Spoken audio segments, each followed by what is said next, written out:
Hi, Emma. Thanks for coming over. I have a small problem and I need your advice. Hello, David. Of course, I am happy to help. What is the problem? I want to paint my living room. I am tired of this old white color. It is so boring. Oh, that sounds like a fun project. Painting a room can make a big difference. It can feel like a completely new space. Yes, that is what I want. But I have no idea where to start. There are so many colors. It is overwhelming. I understand completely.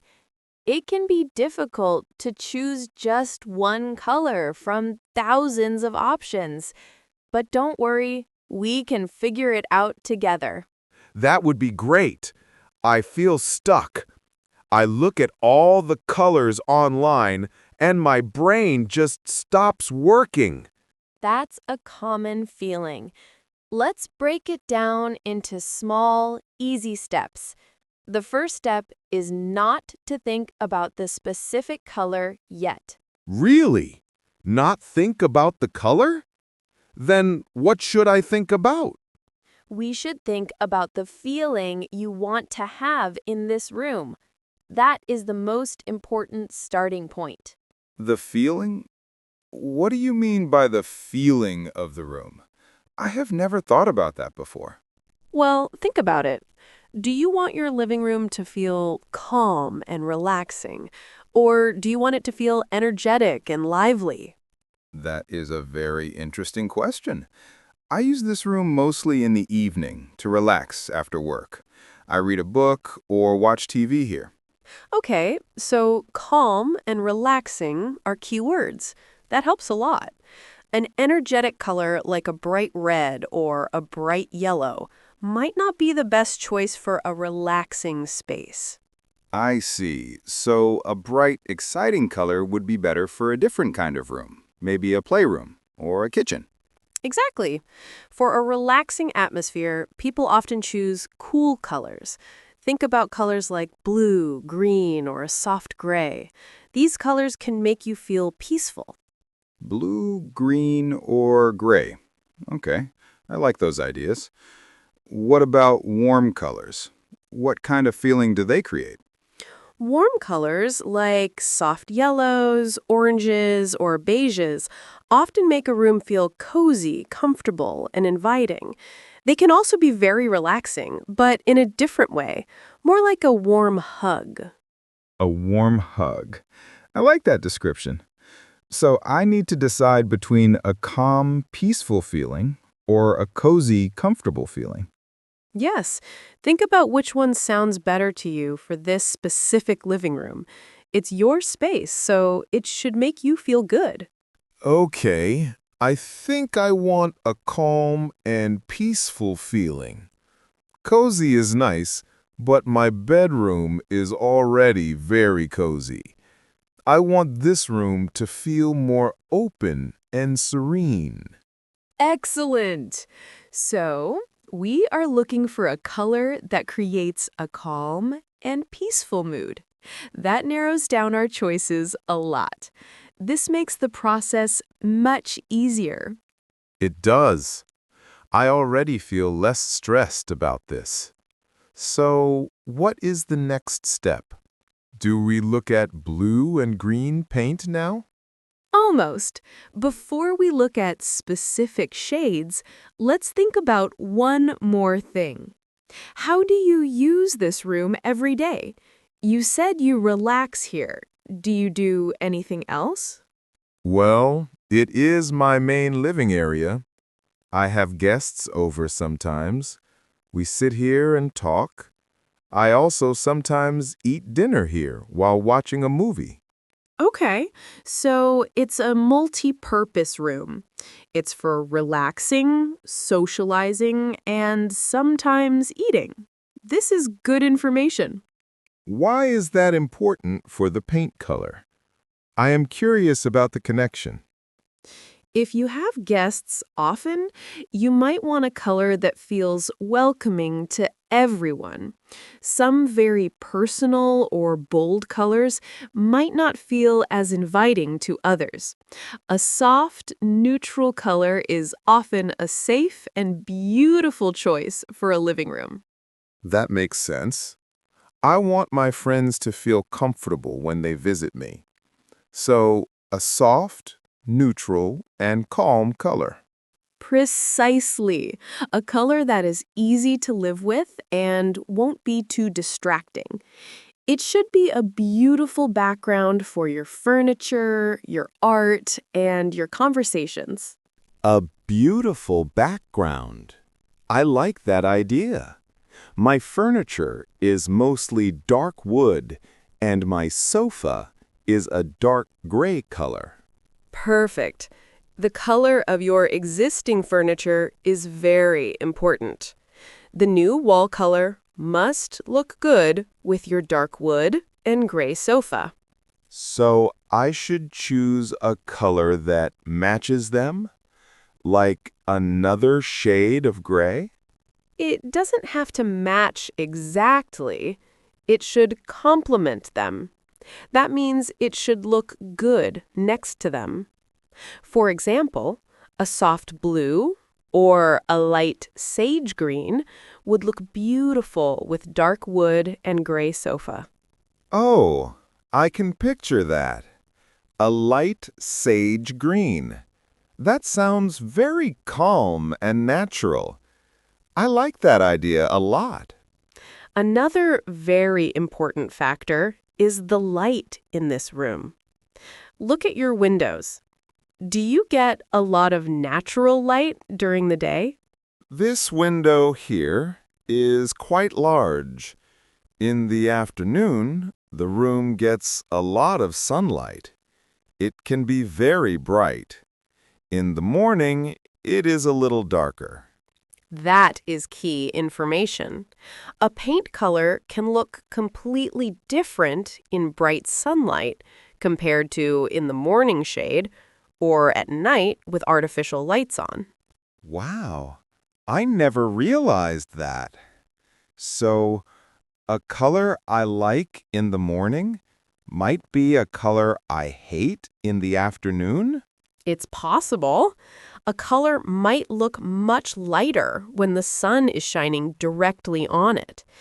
And a dark color can make a room feel even darker if it doesn't get much natural light. Your room seems bright, so you have many options. So, my room is bright in the afternoon. Is that good or bad for choosing a color? It's very good. It means you can choose from a wider range of colors. You could even use a slightly darker color if you wanted to, and the room would still feel bright. But since you want a calm and open feeling, a lighter color is probably better. Okay, a lighter color. You mentioned cool colors before, like blue and green. Can you explain more about cool and warm colors? Of course. Think of a simple color wheel. On one side, you have the warm colors. These are the colors of the sun and fire: reds, oranges, and yellows. They tend to feel energetic and cozy. Right, the colors that give a warm hug feeling. I remember. Exactly. On the other side of the wheel, you have the cool colors. These are the colors of the sky, water, and nature: blues, greens, and purples. They usually feel calming, peaceful, and fresh. So, since I want a calm and peaceful room, I should definitely choose a color from the cool side of the wheel. That is a great guideline. A light, cool color like a soft blue, a gentle green, or even a cool gray could be perfect for creating that serene atmosphere you want. I am really liking the idea of a sage green. It is a green, so it is a cool color, and it feels natural and relaxing. Sage green is a wonderful choice. It's very popular right now because it is so versatile. It's calm, but it also has a bit of personality. It is not boring at all. Okay, I think I have an idea now. I want a light, cool color.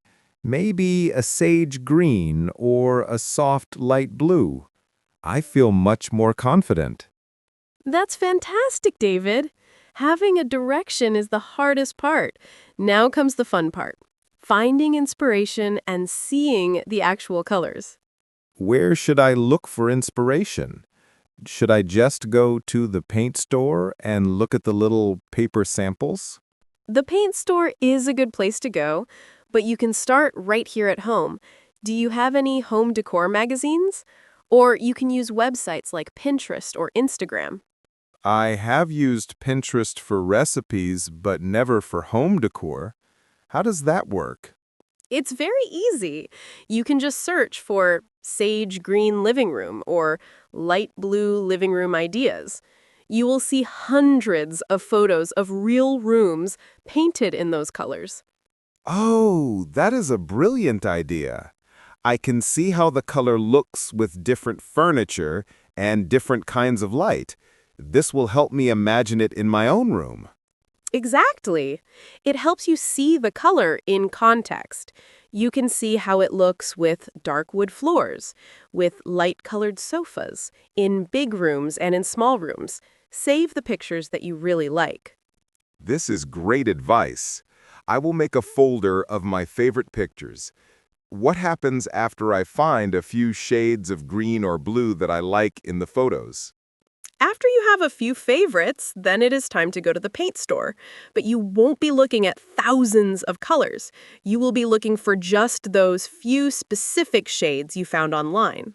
So, I go to the paint store with my inspiration photos, and I find the little paper paint chips that match the photos.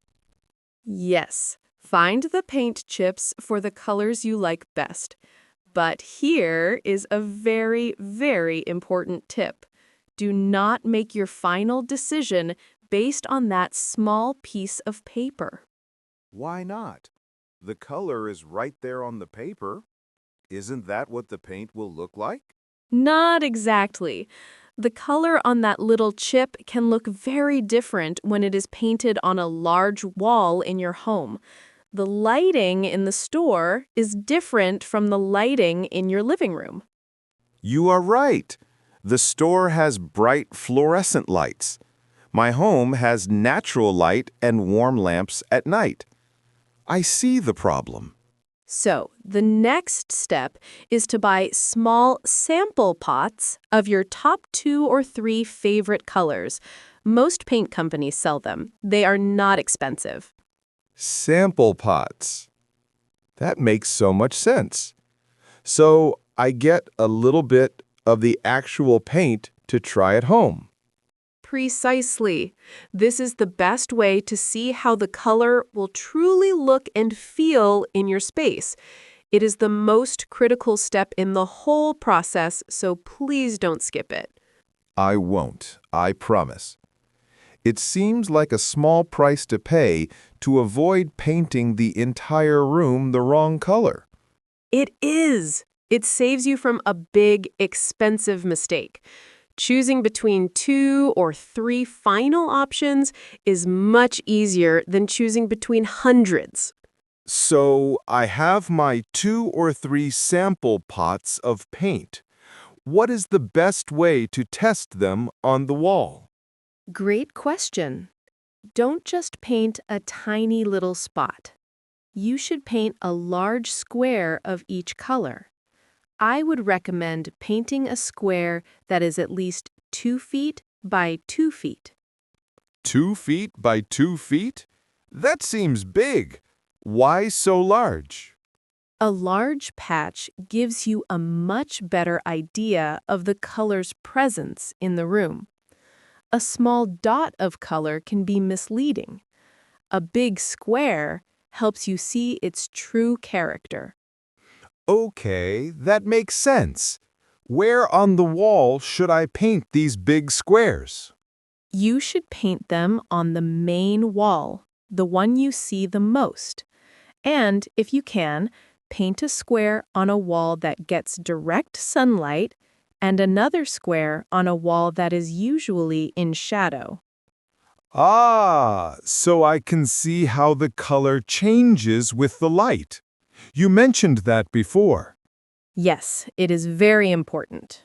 Then you need to live with those squares for a few days. Don't make a decision immediately. Look at them in the morning. Look at them in the bright afternoon sun. And, very importantly, look at them at night with your lamps on.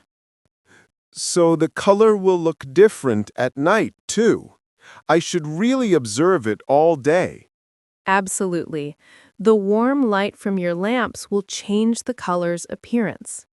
A color you love in the daytime might not look as good at night. You want a color that you love at all times. This is such a thorough process. I feel like a scientist experimenting with colors.